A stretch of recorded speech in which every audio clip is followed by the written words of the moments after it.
नमस्कार दोस्तों, मेरा नाम है मनीष मनु और आप देख रहे हैं मेरा YouTube चैनल।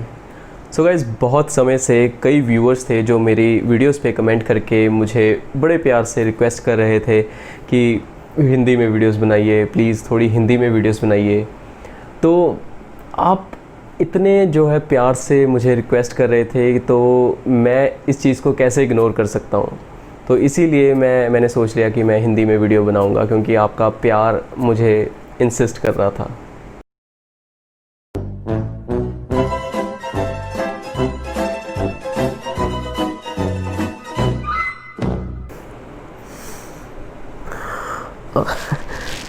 आँख में कचरा चल गया। तो आज इस वीडियो में जो किताब मैं आपके साथ शेयर करने वाला हूँ वो हिंदी में है। जी हाँ, किताब ही हिंदी में है। तो किताब का नाम है आह्वान खंड 1, जो कि सौरभ कुदेशिया द्वारा लिखी गई है। तो जब इस किताब के लेखक ने मुझे अप्रोच किया था कि इस बुक के रिव्यू के लिए, तो मैं सोच में पड़ गया कि क्या मैं इस बुक का रिव्यू कर पाऊँगा कि नहीं। क्योंकि आपकी इन्फॉर्मेशन के लिए मैं बता दूं कि मैंने अपनी लाइफ में पहले कभी हिंदी में कोई नावल नहीं पढ़ा, कभी कोई ऐसा स्पेशली मिस्ट्री थ्रिलर नावल में तो मैंने कभी नहीं पढ़ा। हाँ, मैंने कुछ कॉलम्स पढ़े हैं या फिर शॉर्ट स्टोरीज़ पढ़ी हैं मैगज़ीन्स में, या कविताएं पढ़ी हैं, लेकिन कभी भी मैंने नावल नहीं पढ़ा। तो कहीं ना कहीं ये मेरे लिए एक अपॉर्चुनिटी थी कि इस नावल को पढूं और ट्राई करूं कि इसे मैं कंप्लीट कर सकता हूं कि नहीं। तो खुशनसीबी की बात ये है कि मैंने ये बुक फिनिश कर ली है, पूरी तरह से पढ़ ली है, और आज इस वीडियो में मैं लेकर आया हूं इसका बुक रिव्यू। सो वीडियो में आगे बढ़ने से पहले वही छोटी सी पुरानी रिक्वेस्ट आपके चरणों में कर दूं कि अगर आपने मेरे चैनल को सब्सक्राइब नहीं किया तो प्लीज़ इस चैनल को सब्सक्राइब कर लीजिए। और अगर आप मुझे इंस्टाग्राम पे फॉलो नहीं करते तो प्लीज़ वहाँ फॉलो कर लीजिए। अगर आप मुझे गुड रीड्स पे फॉलो नहीं करते तो आप मुझे वहाँ पे भी फॉलो कर लीजिए। आपको जहाँ जहाँ सोशल प्लेटफॉर्म पे मेरी शक्ल दिखे वहाँ फॉलो कर लीजिए। तो कहानी से पहले बात करते हैं इसके बुक कवर की। तो किताब का कवर बहुत ही अच्छा है, अच्छी क्वालिटी का है और ग्लॉसी है। किसी तरह से ऐसा नहीं लगता कि इसकी कवर डिज़ाइनिंग में या फिर इसकी पेज की क्वालिटी में किसी तरह की कोई कंजूसी की हो। तो अब बात करते हैं इसके बैक कवर की। तो बैक कवर पे सबसे ऊपर आपको मिल जाता है इस कहानी का सार, जो एक्चुअल में मुझे लगता है कि इसका सार नहीं बल्कि उन चीज़ों का जिक्र है जो इस किताब में आपको पढ़ने को मिलेंगी। मैं आपको पढ़ के बताता हूँ। विचित्र लाशें, रहस्यमयी संकेत, मेडिकल रिपोर्ट, कुछ पुराने यंत्र, अधूरी पांडुलिपियाँ, दिल दहलाने वाली हत्याओं का अंतहीन सिलसिला, उन्हें जोड़ने वाली एक असाधारण वसीयत और एक पुरातन सत्य जो इतिहास से सदैव लुप्त रहा। तो कहीं भी इस पार्ट में जो पात्र हैं उनका किसी तरह से कोई जिक्र नहीं है, कोई कैरेक्टर का रोल नहीं बताया है। तो इस चीज़ को लिखने के एक अपने ही प्रोज एंड कॉन्स होते हैं, जिसके बारे में हम बाद में डिस्कस करेंगे in the end of this video. तो अभी आगे कंटिन्यू करते हैं। तो इस छोटे से पार्ट के नीचे मिलती है आपको लेखक के रिलेटेड थोड़ी बहुत इन्फॉर्मेशन, जिसे आप पढ़ के लेखक के बारे में थोड़ा बहुत जान सकते हैं। तो बुक के जो पब्लिशर हैं उनका नाम है हिंदी युग्म। तो ये बुक हिंदी युग्म नाम के पब्लिशिंग हाउस के अंडर पब्लिश हुई है। तो जो ये पब्लिशिंग हाउस है ये सिर्फ हिंदी लिटरेचर्स को ही पब्लिश करता है और बहुत ही रिनाउंड नेम है ये अपने भारत में। और इसका पता आप इस चीज़ से भी लगा सकते हैं कि जो हमारे बॉलीवुड के एक्टर हैं मानव कौल, उनकी जो बुक है वो भी इसी पब्लिशिंग हाउस के अंडर पब्लिश हुई है। तो आइए अब इसकी थोड़ी सी कहानी की तरफ चलते हैं। कहानी बहुत सरल नहीं है मिस्ट्री थ्रिलर है, जिस कारण आपका रोमांच जो है इस किताब में बना रहता है। इस किताब में इतने ज़्यादा रहस्य हैं कि कहीं ना कहीं आप भी मजबूर हो जाएंगे अपना दिमाग लगाने में। तो थोड़ी सी कहानी भी आपको बता देता हूँ। तो कहानी की शुरुआत होती है मौत से, रोहन की मौत। रोहन का एक बहुत पुराना और अच्छा दोस्त होता है जिसका नाम होता है जयंत, जो कि एक इंस्पेक्टर है। जब उसे रोहन की मौत की खबर मिलती है तो वो उसके घर जाता है और उसके परिवार वालों के साथ मिलता है। रोहन के परिवार में 3 सदस्य होते हैं, उसके पिताजी, उसका छोटा भाई और रोहन की पत्नी जो अब विधवा हो चुकी है।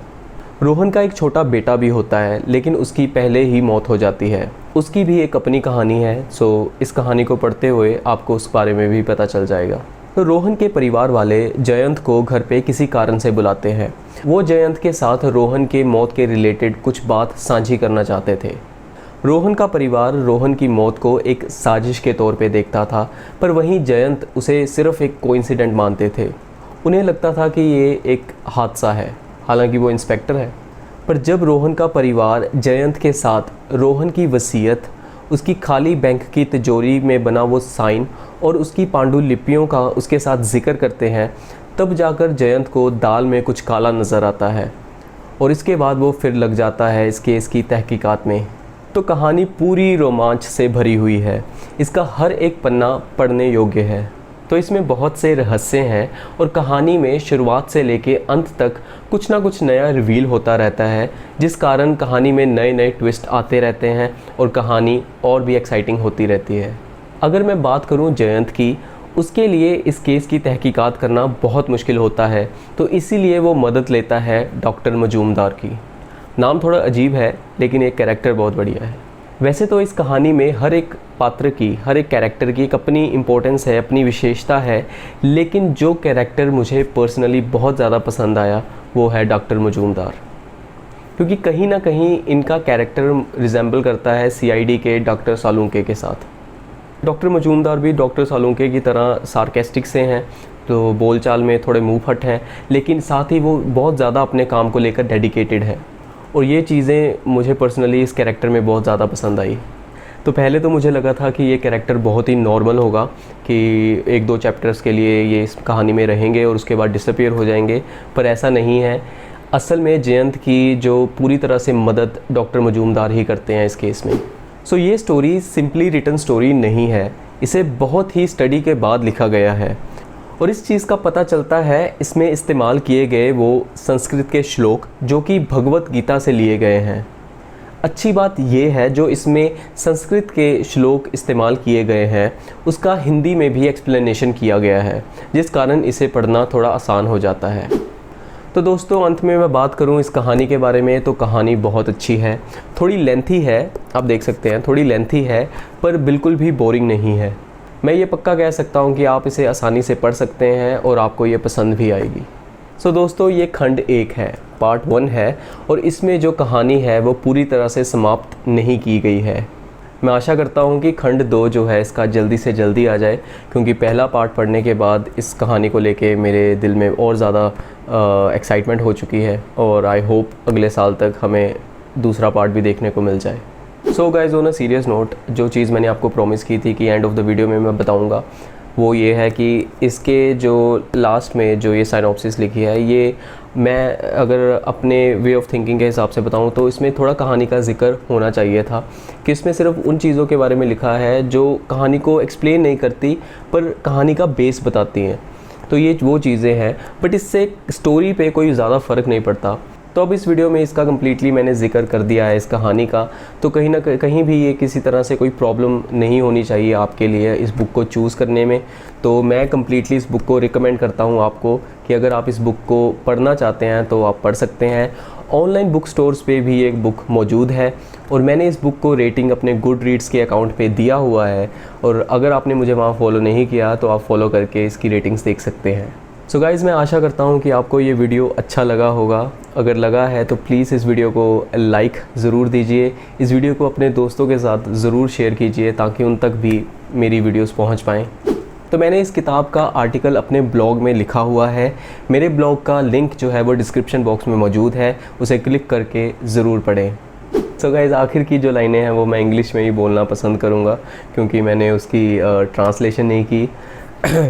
तो so guys, this was all for this video. Thanks for watching it till the end. Till the next time we meet, spread love, peace and happiness in this world and see your life becoming more and more prosperous. Thanks for watching.